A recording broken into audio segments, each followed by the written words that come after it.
और सुनने में तो यहां तक भी आ रहा है, अगर चौधरी देवीलाल को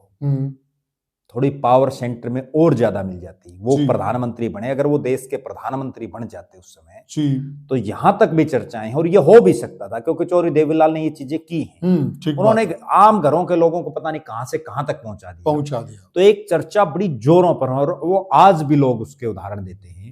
वो चर्चा ये है कि अगर चौधरी देवीलाल प्रधानमंत्री बन जाते तो डॉक्टर कृपाराम पुनिया को देश का राष्ट्रपति भी बना सकते। जी बिल्कुल सही कहा, क्योंकि देश का राष्ट्रपति, उनके चौधरी देवीलाल की एक नीति ये थी हमेशा से, और उनका अगर पूरा राजनीतिक इतिहास हम उठा करके देखें तो उनके दिमाग में कोई आदमी फिट बैठ जाता था ना, भाई ये आदमी सही है और ये वास्तव में आम लोगों की लड़ाई लड़ रहा है, वास्तव में जो गरीब लोग हैं, जो जरूरतमंद हैं, उनके लिए संघर्ष कर रहा है। पर कि कृपाराम पुनिया का तो राजस्थान से कोई लेना देना नहीं था। जी हाँ, ठीक है, जब उनको राजस्थान में इतने बड़े स्तर पर उनका जो है उनको भागीदारी दी गई जी, इसी तरह से उनको बूटा सिंह के खिलाफ चुनाव लड़ाने तक की बात हुई जी, इसी तरह से उनको जो है देश का राष्ट्रपति तक बनाने की एक सोच उस समय कितनी बड़ी सोच, बिल्कुल सही बात, कोई दर्शा रहा था कि वास्तव में चौधरी देवीलाल उन पर कितना भरोसा करते थे। और अगली बात ये होती कि एक आदमी तो भरोसा कर ले,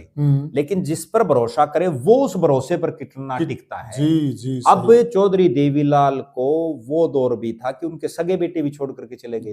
वो भी उनके खिलाफ हो गए थे। बिल्कुल, लेकिन मैंने एक उनका इंटरव्यू देखा था डॉक्टर कृपाराम पुनिया का, जी 7-8-10 साल पहले, तब भी उन्होंने ये बात कही थी कि मेरे राजनीतिक गुरु चौधरी देवीलाल हैं। क्या बात, जिन्होंने मुझे जो है मतलब राजनीति का जो ककहरा है वो सिखाया जी, और जिन्होंने मुझ पर इतना विश्वास और भरोसा किया, और वास्तव में वो भरोसा और विश्वास करने के लायक भी थे, इसीलिए तो, वरना आप एक बात बताओ, यूं कोई किसी पर विश्वास थोड़ी, काबिलियत थी उनके अंदर, अपने बेटों पर विश्वास नहीं करते लोग। जी, जी।